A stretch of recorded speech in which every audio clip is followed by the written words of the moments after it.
بەڵێ بینەرانی عزیز سڵاوتان لێبێ من یادگار فایەقمەم شەو بە شێوەیەکی ڕاستەوخۆ لە سلێمانیەوە لەگەڵتانە بم داوای لێبوردنەکەم کە بەهۆی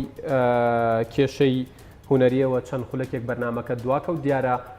خۆتان ئاگادارن باسی ڕۆژی ئێستا بووە بە باسی هەڵبژاردنەوە وەکو زیاتر لە کاتی هەڵمەتی هەڵبژاردننیش مەبەستمانە ئێستا بزانین قسە لەسەر کۆمەڵێک بابەتی جیاوازتر بکەین ئەنجامی هەڵبژاردنەکان ئەدایی کۆمیسیۆنی باڵای سەربەخۆی هەڵبژاردنەکان داهاتووی کورد لە عێراق ئایا ئەم عێراقی ئێستا کورد بە پەرۆشەوە هەنگاوە نێبووەوەی لەوێ کورسیەکی زیاتری بەدەستبێنێتیایە چی جیاوازە لە عێراقی پێش هەڵبژاردن ئایا ئەمە هەمان عێراق نییە کە 12.67 بودجەی کورد نەکرا بە 12.68 ئایا هەمان عێراق نییە کە کورتایە یەک دنیا مؤامرەی لێکرا و دیسانەوە ئێستا بەرەو ئەوەیە چێتەوە ئایا چی جیاوازە وە کورد چۆن نەتوانێت لەوێ بە ئەدایەکی واوە کار بکات کە دەرەنجامی هەنگاوەکانی عەرەبی سوننە و شیعە بە نسبەت کوردەوە هەندێک جیاواز بن قسە لەسەرەوەکەین کە ئایا بایکۆتکردنی پرۆسی سیاسی چارەسەرە و بێگومان قسە لەسەرەوە شەکەین کە ئایا لایەنەکان چۆنە ڕوانە ئەنجامی هەڵبژاردنەکان من دوو خاتون ئەم شەو میوانمە یەک لە سلێمانی یەک لە هەولێر لە سلێمانیەوە بە سوپاسەوە خاتو تانیا تاهیر ئەندامی مەکتەبی سیاسی حزبی سۆشیالیست دیموکراتی کوردستان سوپاس دەکەم و لە هەولێریشەوە دکتۆرە ڤیان سەبری کاندیدی دەرچووی پارتی دیموکراتی کوردستان بۆ پەرلەمانی عێراق دکتۆرە ڤیان باهر لە جەنابتانەوە دەست پێ بکەین بە ڕوخسەتی تانیاخان ئەمەوێ بزانم دوای ئەوەی ئێوە کە متمانەی هاوڵاتیان هەرێمی بڵین حزبەکەی خۆتان دەنگدەرانی خۆتان هەرێمی کوردستانتان بەدەستهێنا چی لە ئەولەویەتی کاری خۆتان ئاگەر بچنە بەغدا و دەست بەکار بکەن طبعا الأولويات يما وكي بارتي ديمقراطية كردستان ما البيامات خودش همية ما يقولي كو أم ما في كرد كردستانية بباريزين أو ما في الدستورية ناف دستور عراقي داك أو وكي عقدك اجتماعية ما بيني يعني قلي كردستاني وقلي عراقي أم بباريزين وان همي أو ما في دستورية متى دا هين قالك خالد دستورية هين حتى نوكيت بيش الكرينة أم براستي بيام ما أوكو أم بشين كو وكي يعني كتلة كردستاني أم بكار بكين أم نبتني مثلا بتشين بارتي ديمقراطي كردستان ويكتي وجوران أو أم محاولة بكين أم همي بيك فيك دانك بين تبايي أم شول بكين أم برجواندية هريمو كردستاني وقلي كردستاني أم دونينا سر برجواندية الشخصي وبرجواندية حزبي أم يعني خينا شهيدة بيرنكين أم خونا تشامينين برام بريوان تحديات أو البغداد بله گرنگترین برجواندی هەرێمی کوردستان کە ئێوە لە پلانتانە هەبێ کاری لەسەر بکەن لە بەغداد چییە؟ یەک ئەم بێژین ینی پاراستنا کیانە سیاسیە هەرێمە کوردستانە چونکو جەنابێت زانیت ینی حتا پێشی قۆناغا هەلبژارتنا gelek جاراتێ تەگوتن حتا موازنەیەدا وەختێ بەحسی محافظات الشمالية تاتەکردن يعني یەک رێزیە هەرێمە کوردستانێ و یەکگرتنە هەرێمە کوردستانێ بوومە بەرژەوەندیەکە یەکجارە دوو پاراستنا هەمی مافێن دستوری و ئازادیان دستوری ئەوێت ناف دستور عراقي دو همي مادة أويد برجن دستوري يعني نبي تمطاطي بشوكة مطاطي سي مثلا أم بيجين مادة صدق شل هرچندت عراقي دا قالك جرى بحسيتها كردن بيجيت كوتاي بهاتيه بس أم وكي بارتي ديمقراطي كردستان من بواره حتى لان السياسي همية ديكش يعني السر هندي جختن كو مادة صدق شل لازم بيتا تطبيق كردن ويديك طبعا ما في ديكية هاي مثلا ما في موازنية ما في يعني قالك قوانين وقالك مثلا توازن الجيش العراقي ام بحث اللي كاين قربويا كردنا انفالا قربوي كردنا يعني خيزان انفالا وخيزان القرباني دانيت انفالا ويتكيم كيميا باران حتى افرو كاش ناتينا قربو كردن افا همي خالن راستي ام بيت فيت بيك ريزي وبيك دانجي ام همي لان كردستاني وقت تشينا ويره ام برجوانديت خويا الشخصي ويا زور سباس دكم دكتور فيان تنها برجوانديه قالك كردستاني جابت مدابت هەر بژین دکتۆرە ڤیان تانیا خان ئەمەوێت لەو پرسیارەوە دەست پێ بکەم ئێوە بە گڕوتینێکی زۆرەوە خۆتان ئامادە کردبوو بچنە بەغدا و لەو ماوەیەش هەنگاوی جیاوازتاننا هاوپەیمانیتان لەگەڵ لایەنی جیاوازە کرد بەنیاز بوون لانی کەم کورسیەک لەوێ مسۆگەر بکەن بەڵام ئەنجامی هەڵبژاردنەکان لە ئاستمۆح و چاوەڕوانی ئێوە نەبوو ئێوە بوو ئەوەیە گەڕێننەوە کە دەنگدەران متمانی تەواویان بە ئێوە نەبەخشیوە یان کێشەیەک ساختەکاریەک لە هەڵبژاردنەکە بۆ پێم خۆش ڕای خۆت لەو بارەیەوە بخەیتە فەرموو. سەرەتا فیرۆزبایی گەرم لە دکتۆرە ڤیان سەبری بکەم خوشکی بەڕێزم بەڕاستی زۆر خۆشحاڵم کە توانیان سەرکەوتوانە ئەو دەربچێت بۆ ئەنجومەنی نوێنەرانی عێراق و ئومێد دەکەم بتوانێت کارەکانی خۆی لێوە باشی بەڕێ بکات. سەوارە بە پرسیارەکەی جەنابتان ئێمە گڕوتینێکی ئێجگار بە هێزمان هەبوو بە پشبەستن بەو ئیرادە جەماوەری خەڵکی کوردستان بۆ پێشوازی جەماوەری کە هەبوو لە سەرکردایەتی حیزبی سۆسیالیست و لە بەرنامە و ئەجندەی ئینتیخابی ئێمە وەکو حیزبی سۆسیالیست. بەڵام ئەوی جێگەی داخ بوو ئەو دەرەنجامە چاوەڕوان نەکراوە بوو لە لێکەم ڕۆژی ئەنجامدانی پرۆسەکە بۆ خۆیوانەیە کە ئەمە ئەکرێ بڵێم هەموو کۆمەڵانی خەڵکی کوردستانی مەویست کردە ئومێد کردووە لە ئەنجامدانی هەڵبژاردن جارێکی تر بە جۆرێک ئەکرێ بڵێم تەنانەت ناونانی لێ ساختەکاریش تێپەڕیوە ئەمە یاریکردنێکی گەورە بوو جارێکی تر بە شعوری خەڵکی کوردستان بە ئیرادی دەنگدەری کوردستان ئەو دەرەنجامانەی کە هاتووە تەنانەت پێم وایە لایەنانەی کە خۆشیان ئێستا بە براوە ئازارن کارچانە ئێمە پێناسەمان بۆ براوە شتێکی ترە ئەوان بۆ خۆشیان چاوەڕوانی ئەویان ناکرد لە ڕاستیە ئەوە کارێکی زۆر ناشایستە بوو بە خەڵکی کوردستان بە دەنگدەری کوردستان ئەوانە دەرەنجامی قوبوڵ نەکراون لای حیزبی سۆسیالیست ئێمە چاوەڕوانی ئەوە بووین کە لە شاری سلێمانی و لە شاری کەرکووکیش بە دڵنیاییەوە بە یەقینمان هەبوو کە ئێمە کاندیدمان سەر ئەکرد بۆ ئەنجومەنی نوێنەرانی عێراق و ئەگەر ئێستاش پرۆسەکە پیاچوونەوەی پیا بکرێت لە ئاژمارکردنەوەی دەنگەکان وەکو خۆی ئێمە گومانمان لەوە نییە کە ئێمە نوێنەرەکانمان نەگاتە ئەنجومەنی نوێنەرانی عێراق. باشە ئێوە ینی ئەم ساختەکاریە بە ساختەکاریەکی موبەرمەج ئەزانن لە سلێمانی و کەرکووک لە کەرکووکیش ئەو نەتیجانێکی ئێستا لە انتخاباتەکە دەری ئەخات لە سەرانسەری عێراقا شتێکی موبەرمەج هەبووە شتێکی ڕێکەوتن لەسەر کراو هەبووە لە سوورە عامەکەی بەڵام هەندێک بەڵگەی گرنگیشمان لە لابۆکەیمە ئێمە وەکو داوا لایەنی پەیوەندیدار کە کۆمسیۆنی سەربەخۆ بژاردنەکانی عێراقا ئێمە لێرەوە ناین تۆمەت خێنە پاڵ هیچ لایەنێکی سیاسی چونکە هەموو لایەنێک تەمۆحی ئەوەی هەیە سەرکەوت و زۆرترین ڕێژەی دەنگ دەستبێنێ بۆ خۆی لەم پرۆسانەیە بەڵام ئەوەی کە کەمتر خەمە ئەوەی کە لایەنی پەیوەندیدارە ئەوەی کە تاوانبارە پێویستە پەنجەی تۆمەتی بۆ درێژ بکرێت کۆمسیۆنی سەربەخۆ بژاردنەکانە پێویستە ئەو جوابی جدی هەبێ بۆ سەرجەم ئەو لایەنانی کە داوایان بەرز کردووە لەو تاقیکردنەوەیە دەرنەچوون بەڕایەوە بەڕای ئێمە ئەگەرچی خۆی یعنی ئەوانەڵێن کۆمیسیۆنی باڵای سربەخۆی هەڵبژاردنەکان ئەوان سربەخۆ نەبوون گومان لەوانەیە کە سربەخۆرین چونکە بە نوێنەرایەتی لایەنەکان خۆیان دروستکراون ئەمە بە خۆی تەنها لە ڕووی ناوە بەڵام لە ڕووی ناوەڕۆکەوانێ ئەمە هەر لە ئەساسەوە بینیمانە بە ڕێکەوتنی لایەنەکان بۆ نوێنەری لایەنەکانی تیایە نەمان بینیوە نوێنەرێکی بێلایەنی تیا بێ پێشکەشکردنی CV لەسەر کەفاعەت لەسەر لێهاتووی خۆی چوبێتە ئەو جێگایە ئەمە مۆزوعێکە ناتوانن ئەوان ئینکاری لێ بکەن بەڵام لە ئەنجامدانی پرۆسەکەش نەیانتوانیوە بێلایەنی خۆیان بنوێنن نەکرێت کە بڵێن تەنها نوێنەرایەتیکردنەکان لایەنداری تێبێ ئەسڵ ئەنجامدانی لە فەرزکردنی لە شێوازەکانی نەیانتوانی و بێلایانی خۆیان ڕابگەێنن بۆی نەتیجەکە بۆ شێوەیە بینیت کە بە هەمان ئەو شێوەی خۆیان چۆن پشکێنە هەبووە لە وەرگرتنی پۆستەکانیانە بە هەمان شێوە وەرمەجیان کردوتەوانێ بۆ داوەزاندنی دەنگەکان بێگومان من دێمە وڵات پرسیاری دیکەشمە بێت دکتۆرە ڤیان دیارە تایتڵی بەرنامەکەمان قسەکردنە لەسەر ستراتیژیەت و قسە زۆر لەسەرەوە هەیە کە لە 15 ساڵی ڕابردوودا کورد ستراتیژیەتێکی ڕوونی نەبووە لە مامەڵەکردن لەگەڵ عێراقدا لەگەڵ لایەنە عێراقیەکاندا و جەنابیشت باست لەوە کرد کە ئێمە پێکەوە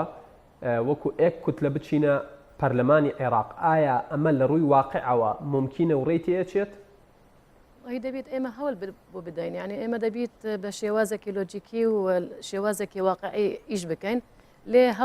هەولێت ما ئەوەن دەبێت هەولێتمە هەمی لایەنە سیاسی ئێمە دەبێت بزانین کەنگی ئێمە بە یەک دەنگ بچینە بەغدا ئەم دەتوانین زۆر بەرژەوەندیە بخۆ بپارێزین و بەرژەوەندیە دیکەش بخۆ بینین یعنی دەستکەفتنە دیکەش بخۆ بینین و ئەvە لە واقع سیاسی عێراقی دیارە ئەمڕۆ زۆر جارە یعنی ئەحزابێت شیعی مەسەلەن بەحسی ئەغلبیە سیاسیە دەکات ئێمە دەزانین ئێمە کورد هەر یعنی ئەگەر ئەڤڕۆکەش بزانین مثلەن مە 58 کورسیەکەت ئیناین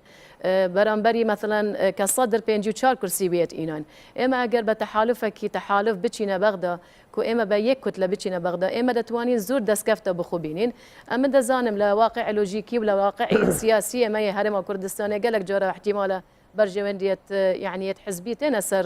سەروان بەرژەوەندیە بەس ئێمە تەمەنا دەکەین وەکی پارتی لایەنی سیاسی بەنیازن بایکۆتی پەرلەمانی عێراق یاخود پرۆسەی سیاسیش بکەن والله ئەوە کەواتە باسکردن لەوەی کە ئێمە و پەیمانی کوردستانیمان هەبێت شتێکی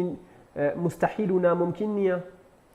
ئێمە دەلێم یعنی جارە کۆدیکە هیڤیامە ئەوە کۆ هەمی احزاب سياسي اوت افروكا بجدار بون البروسيس السياسي دا يا هالبجارتنا برلمان كردستان كو هزر بكان كاما وقت دچينا بغداد بيت بچينا بغداد بيك دنك كانجي ما يك دنك بوين اما دتواني زور دسكفتنا يعني بدستخو بيننا او ديار بو هلا يكمين وقت يعني الجمعيه الوطنيه بو ام حفتي وبينش كرسي بون ام شيان دستور عراقي بتشاسبين دستور عراقي زور ما فين يعني ين دستوري ما بخو بكردما شيان تنافدا ام بيني نرى وقت بشتي هنجي جار بجار يعني برتو بلاف بوين برتوازي بديار إدائمة بشوازي إدائمة سياسي بارتي ديمقراطي كردستان راي جياندوا كدز دكين بقفتوغو لقل لاينكاني كردستان أما بزانم بارتي ديمقراطي كردستان كي دز دكات بقفتوغو ببيزان ياريكاني ايوه بخوي ديارة يعني هر هند بشتي مثلا او چند روجا كت طبعا احتمال ايمش وكي يعني مكتب السياسي افروكا مثلا در اخاند كو ايمش هر منش يعني لقالها ورام يعني شوازي اداء كردني كوميسيوني عراق بو شوازي درس نبو بلاين نبون زور يعني جومانيا لسر هي حتى مثلا شنغالة مثلا زور يعني خلك شنغالة باتي ام قربويه يعني كوميسيون قربويه وقرباني دانا وقت بيجن وقت شرع داعش افروكا تقريبا صدهان صندوق يتوان هاتنا صوتن وابا امد بينين بشوازك السياسي مبرمش راسي ديجي يعني امد شن بيجين ديجي بارتي ديمقراطي كردستان بو لما اما طبعا بشتي قناغه يعني كتايهاتنا في بروسي اكيد بشك وكي لاين هرني زيك بوما اما لاين كردستانيين دبيت اما دس بكانو اس متاكد ان بارتي ديمقراطي كردستان دست ايكي دشي تهر او لاين تنيزيك لاين ديزيك المهر او لاين حزبيت كردستانينا سپاس دەکەم دکتۆرە فیان بێگومان جارێکی تریش دێمە وڵاتان خاتوتانە من لە پێشەکێکەش ئاماژەم پێدا ئەم عێراقی کە ئێمە بەرەو ڕووی ئەچینەوە و لایەنەکان پەرۆشن بگەڕێنەوە بۆی هەر هەمان عێراقەکە لە بودجەیە یەک پۆینتی بۆ کورد زیاد نەکرد بۆ هەر هەمان عێراقەکە مادەی 140 جێبەجێ نەکردەوە هەر هەمان عێراقەکە بودجە و موچەی بڕیوە و هەر هەمان عێراقەکە هێزی عێراقی بەرامبەر هێزی پێشمەرگەی کوردستان يعني یەکێکە لە وەکو ترێ منزوماتی دیفاعی سوپای عێراق بەکارهێناوە زۆر شتی دیکەش لە کەرکووک و خورمات و خانەخین بڕوانین دنیای نمونەیە و تۆش یەک دنیا نمونەی دیکەت لایە و هەر لە ئێستاوە ئەبینی 6 لایەن بایکۆتی پرۆسەکەیان کردو بەنیازن بایکۆتی پەرلەمانی عێراق بکەن پێت وایە يعني دروستکردن و پێکێنانی حکوومەتێک لە عێراق هەروە کارێکی یاسانەکە لێرە لە هەرێمی کوردستان لە جیاتوی نێوماڵی خۆمان ڕێخینەوە زۆر پەرۆشیەوەین کاگات یار ئەم جارە کورد لە بەردەم معادلێکی زۆر قورسە وەستاوە بەڕاستی یەک ڕێک نەکەوتن و یەک ڕیزنەبوونی نێوماڵی کوردی و ڕێک نەخستنی دڵنیاشم کە ئەمە ناکرێت چونکە هەموو ئەو گومان و پرسیارانەی کە لەسەر کۆمسیۆنی سەربەخۆ هەڵبژاردنەکانە سەرکردایەتی سیاسی کورد حیزب دەسەڵاتدارەکان لە ئاست ئەو بەرپرسیارەتیە خۆیان نابینەوە کە بیانەوێت هەوڵ بن بۆ یەک ڕیزی نێوماڵی کورد و داوا لە کۆمسیۆن بکەن ئەگەر بێت و بە هەموو لایەنە سیاسیەکانی کوردستان داوا لە کۆمسیۆن بکەن دەرەنجامەکە شتێکی تر ئەبێ بێگومان عێراقیش هەمان ئەو عێراقەیەکە لە 1920 تا ئێستا ئێمە هەگەلی کورد چی معاناتمان هەیە لەگەڵیا کۆمەڵێک معاناتی دوور و درێژمان هەیە لەگەڵیا و دواتریش کە ئەگەر مێژوویەکی نزیکتر بخوێنینەوە دوای ڕوخانی ڕژەمی بەعز لە 2023 تا هم سەرکردایەتی سیاسی کورد هەم نوێنەرانی ئێمە لە ئەنجومەنی نوێنەرانی عێراق لەو 15 ساڵە نەیانتوانی و ئەدایەکی باشیان هەبێت نمونەیەکی باش پیشانی هەم خەڵکی کوردستان بن هەم لەگەرانی حزب ینی حزبێک بایکۆتی بکە ڕەنگە و پەرلەمانتارەی دەرچۆ بچێتەوە بۆیە چکە امتیازاتەکە مغڕیاتەکان بایەوە نییە کە بەرگەی بگیرن جا ئەمە کێتۆ سەر ئەو نوێنەری ئەو لایەنی کە لەو ماوەیە جەنابیشتم میوانداری کرد لە 26 شەوی بە هەڵمەتی هەڵبژاردن هەموو شەوێ من ڕای خەڵکم وەرەگرەوێت بۆ امتیازات و بۆ گیرفانی خۆیانە چنەوە ئەمە بەڕاستی ئەمە ئەگەر لە ماوەیەکی نزیک ئەتوانی و تەجروبەیە تاقی بکەینەوە ئایا ئەم 6 لایەنە ئەگەر بایکۆتیان کرد بالفعل نوێنەرەکانیان ناڕۆن بەرگەی ئەوە بۆ لە ناو 6 لایەنەی خۆیەوە شەڵین غەدرمان لێکراوە شەڵین غەدرمان لێکراوە ئێمە لە کۆمەڵی خاڵا هاوبەشین لە کۆمەڵی خاڵی شار ڕەنگە سەرنج و تێڕوانینی ئێمە لەسەر مۆزوعەکە جیاوازتر بێ ئێمە نامانەوێت ببینە بەشێک لەوەی کە پرۆسی سیاسی هەم لە هەرێمی کوردستانی بە ئاقارێکی ترابەرین بەڕاستی ئێمە قوربانی زۆرمان ناوە لە پێناوی ئەم دەستکەوتانی کە ئەمڕۆ کوردستان بەدەستی هێناوە هەموو ئەم هەوڵ و تێکۆشان و قوربانیانی حیزبی سۆسیالیست ناکەین بە قوربانی پرۆسەیەکی وەکە غەدرمان لێکراوە گومانمان لەوە نیە کە غەدرەکە کراوە و وجودی هەیە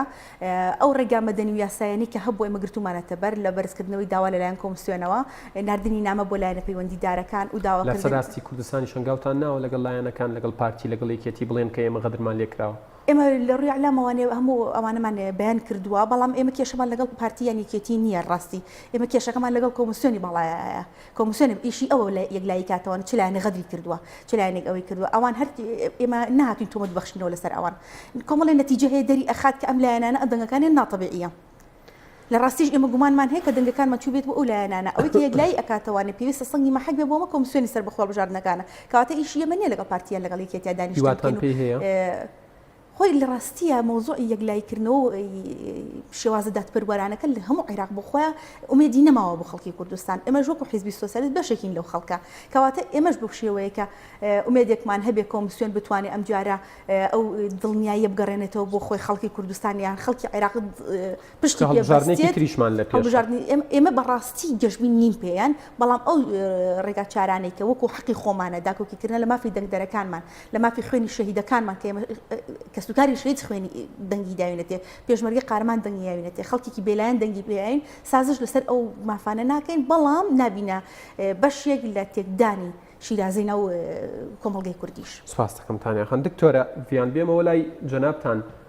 یعنی خۆشتان ئاماژەتان پێدا قسە لەسەرەوە هەیە کە ئەمە حەقیقەتێکە کورد خاوەنی 58 کورسی پەرلەمانیە فراکسیۆنە کوردستانەکان کە گەورەترین کوتلەی پەرلەمانیە ئەگەر یەک بن پرسیارەکەی من بە دیاریکراوی ئەوەیە ئێوە ڕاتان چییە لەسەر ئەو لایەنانەی ئەو شش لایەنەی کە ئەڵێن ئێمە بایکۆتی پەرلەمان یاخود بایکۆتی پەرلەمان و پرۆسی سیاسیش لە عێراق ئەکەین پێتان وایە ئەمە چارەسەرە یاخود چارەسەر نییە والله براستي يعني إذا أبرك محتاجين هر كرسي كأكين البغداد أم درست أم ناشم بيجين أم دبينا زورينا الويرة بس يعني هر أندامك برلمان عراقي يكرد بيت الويرة وجخد بكسر يعني يك ريزيو تبايو يك دنجيو